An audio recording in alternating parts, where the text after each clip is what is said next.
저희 작업에서 영감을 떠올릴 때 가장 먼저 생각나는 것은 어린 시절의 놀이입니다. 저는 어린 시절 자연 속에서 뛰어놀던 경험을 가지고 있었지만 한국의 치열한 교육 현실 속에서 10대 초반에 그 놀이가 중단되고 도시 생활을 시작해야 했습니다. 그 시절은 힘든 시기였지만 상실했던 놀이를 되찾기 위해 시작한 것이 바로 그림이었습니다. 그래서 저의 그림은 중단되었던 놀이의 연장선상에서 있었다고 말할 수 있습니다. 작업 과정 자체가 하나의 놀이이고 저의 영감은 놀이 속 아이들이 지닌 명랑함 그리고 그들이 놀이 속에서 경험하는 신비와 모험에서 비롯됩니다. 아이들의 놀이에는 세상을 향한 경이로운 시선과 새로운 것을 탐험하는 모험심이 공존합니다. 그 두 가지 경험이 제 작업의 중요한 동력이 되었고 지금도 제게 영감을 불어넣는 원천이 되고 있습니다. 결국 저의 그림 그리는 행위는 어린 시절 중단된 놀이를 이어가는 과정이며 그 속의 신비와 모험이 저의 예술 세계를 지탱하는 핵심입니다. 저의 롤모델을 꼽자면 저는 낭만주의 시대의 화가들을 가장 먼저 떠올립니다. 낭만주의 화가들은 기존의 회화적 질서를 뒤엎으며 새로운 세계를 열었던 이들이라고 생각합니다. 인간 중심적이던 시선을 넘어 자연과 인간을 함께 바라보거나 때로는 자연을 인간보다 훨씬 더 광활하고 숭고하게 표현함으로써 새로운 미술사의 지평을 만들어 갔습니다. 그 중에서도 제가 특히 존경하는 인물은 윌리엄 터너와 윌리엄 블레이크입니다. 저는 이 두 사람을 윌리엄 형제라고 부르곤 하는데 실제 형제는 아니지만 저에게는 특별한 정신적 연대감을 주는 존재입니다. 터너는 세상을 바라보는 주관적이고 강렬한 시선을 화폭에 담았고 기존의 질서를 전복하는 과정에서 맞닥뜨리는 수많은 역풍을 감내하며 자신만의 길을 열었습니다. 블레이크는 화가이자 시인으로서 회화뿐 아니라 상징과 온유의 시적 언어를 통해 신비와 경이의 세계를 표현했습니다. 저는 이들의 시선이 저와도 닮아 있다고 느낍니다. 그들이 보여준 새로운 예술적 세계와 인간과 자연을 다시 바라보는 태도는 저에게도 큰 도전이 되었고 지금도 저의 작업 속에 깊이 스며 있습니다. 저의 예술 여정은 세 가지 축에서 출발했다고 생각합니다. 첫째는 자연 속에서 자유롭게 뛰놀던 어린 시절의 놀이 경험으로 제가 살아있다는 기쁨과 또 명랑함을 일깨워준 소중한 시간이었고 또 이 세계를 신비와 생명으로 바라보는 관점을 갖게 하며 저의 예술 세계의 원천이라고 할 수 있습니다. 또 두 번째는 한국의 획일적이고 경쟁적인 교육 현실 속에서 저는 직접적인 영감을 얻기보다는 오히려 그 환경에 대한 반작용 속에서 창작의 에너지를 발견했다고 할 수 있습니다. 억압이 오히려 새로운 동력으로 작용했던 것으로 보입니다. 그리고 마지막으로 제가 자라온 지역의 특수성과 한국 현대사의 아픔입니다. 부모님과 할아버지 세대가 겪었던 제국주의 침략과 전쟁의 상처는 여전히 제 성장기에 남아 있었고 그것이 저의 정체성과 예술 세계를 형성하는 중요한 토대가 되었다고 생각을 합니다. 저는 지난 10여 년 동안 한국의 전통회화인 수묵담채화와 수채화를 중심으로 다양한 작업을 이어왔습니다. 그러나 최근에는 재료를 아크릴로 바꾸면서 아크릴이 가진 고유한 특성과 즐거움을 발견하는 과정이 있습니다. 아크릴은 물의 농담이나 또 미디엄의 농도를 통해 무궁무진한 실험을 가능하게 합니다. 최근 저는 이전 작업에서는 시도하지 않았던 우연성의 요소들을 실험하며 의도하지 않은 효과와 제 의도가 만나 새로운 표현을 만들어내는 순간들을 경험하고 있습니다. 예를 들어 대기의 질감을 표현하는 과정에서 아크릴이 주는 우연성이 중요한 역할을 하기도 합니다. 이러한 실험들은 이번 전시에서 다양한 작품으로 선보이게 될 것이며 저에게는 새로운 변화의 시작이자 작업의 즐거움이기도 합니다. 저의 작업 세계는 낭만주의적인 시선으로 세상을 바라보되 리얼리즘적인 요소로 이를 비추는 방식이라고 할 수 있습니다. 그렇기에 작품 속에는 오늘날 우리의 현실이 가진 문제와 아픔이 드러날 수밖에 없습니다.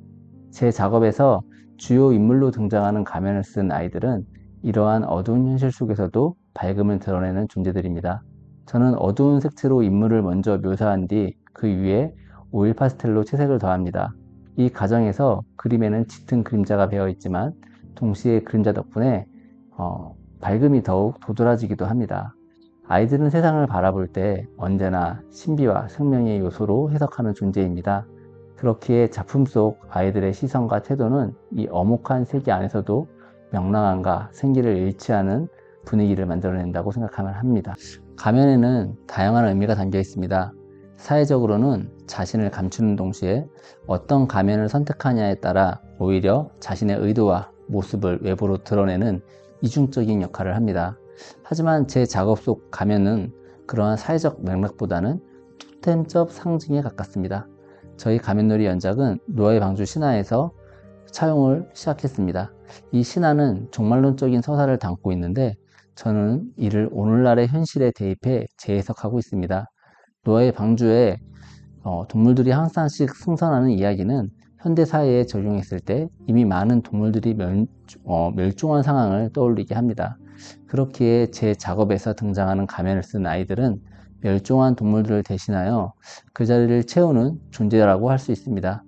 그들은 토템적으로 동물 대기의 가면을 통해 이 세계의 위험과 문제들을 견디고 대비하는 상징적인 인물로 자리한다고 할 수 있습니다. 지난 10여 년간 다양한 분야에서 이어온 활동은 저에게 여러 경험을 안겨주었고 제 세계를 표현하는 폭을 넓혀주었습니다.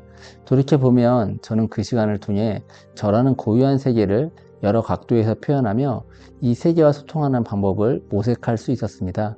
그것은 저에게 매우 소중하고 운이 좋았던 시간이기도 합니다. 그 과정에서 제가 깨달은 것은 저희 세계를 표현할 수 있는 방법이 참 다양하다는 점입니다. 그러나 시간이 지날수록 저는 점차 상징적이고 또 운유적이며 함축적인 표현 방식을 선호하게 되었습니다. 이전의 작업이 마치 소설처럼 긴 호흡으로 서사를 펼쳐내는 방식이었다면 지금의 작업은 시적인 방법으로 은유와 상징을 통해 또 함축을 통해 제 세계를 보여주고 있습니다. 저는 이러한 기회들을 놓치지 않고 살려낼 수 있었던 소중한 시간들이 저에게는 굉장히 행운적인 그런 시간이었다고 생각을 합니다. 제가 가장 좋아하는 시대는 근대 이후 산업화와 함께 시작된 낭만주의 시대입니다. 그 시대에는 세상을 바라보는 다양한 시각들이 공존했습니다. 인간 중심적인 세계관에서 벗어나 자연과 인간을 함께 아우르며 순환의 구조 속에서 인간을 새롭게 바라보는 시선이 있었고 기존의 해화적 질서를 전복하며 새로운 길을 개척한 화가들도 있었습니다. 제가 특히 좋아하는 화가들은 윌리엄 블레이크, 또 윌리엄 터너, 그리고 카스파르 다비드 프리드리히입니다. 이들이 보여준 세계를 향한 시선과 그들이 새롭게 창조한 미술사적 세계는 제게 큰 영감을 주었습니다. 그래서 제 작업 속에서도 낭만주의적인 표현과 시각이 종종 발견되곤 합니다. 저에게 있어 가장 어려운 지점 중 하나는 언제 작품이 완성되었는가를 판단하는 순간입니다. 저는 작품을 스스로 밀어붙이며 완성에 다다랐다고 느끼기도 하지만 때로는 지나치게 손을 대어 되돌릴 수 없는 지점에 이르렀다고 후회하기도 합니다. 그래서 언젠가는 시간이 흐르면서 제가 완성의 시점을 좀 더 적절하게 알아차릴 수 있지 않을까 기대하기도 합니다. 제가 생각하는 완성의 순간은 작품이 가진 생명력과 에너지가 가장 최고조에 이르렀을 때입니다.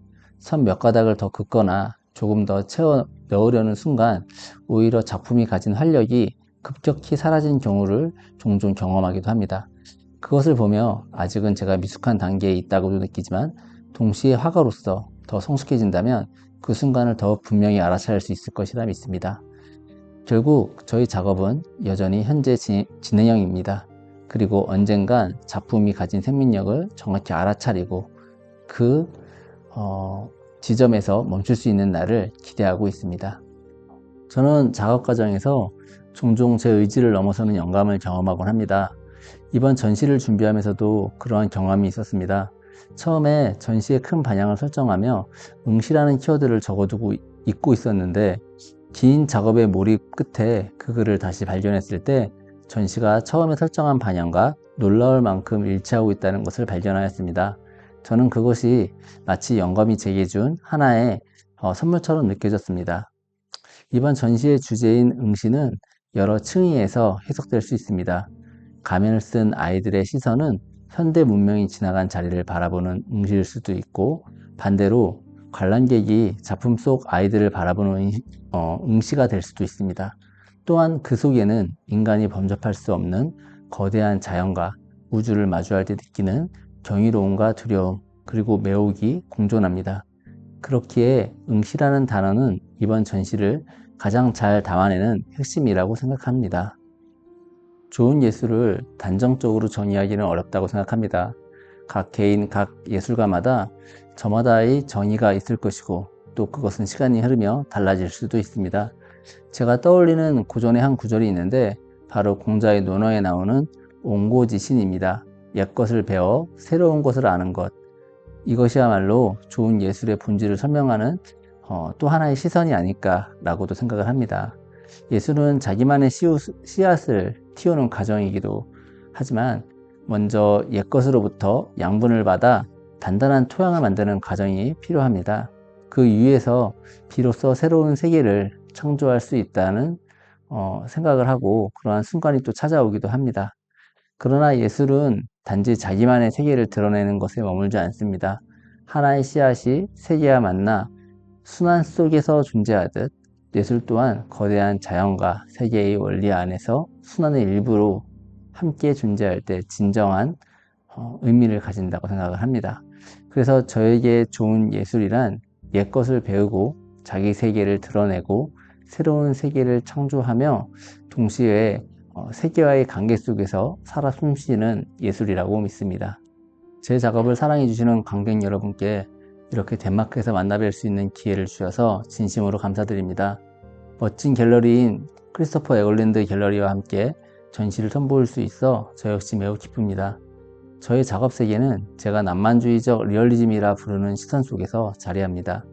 인간은 자연이라는 거대한 순환의 일부로 존재한다는 인식, 그리고 현대 문명의 현실을 그러한 시각으로 바라보는 태도가 저의 작업을 이루고 있습니다. 저는 이러한 시선을 아이들과 신화를 통해 재해석하고 표현해 왔습니다. 이번 전시의 주제인 응시는 여러 층위에서 해석될 수 있습니다. 작품 속 아이들이 바라보는 세계, 그리고 문명이 남기고 간 빈자리, 또 여전히 남아있는 자연과 우주를 향한 시선, 그 응시는 경이와 매혹, 두려움이 함께 어우러진 세계를 보여줍니다. 이번 전시가 관객 여러분께서도 이러한 다양한 시선들을 함께 발견하고 사유하는 시간이 되기를 바랍니다.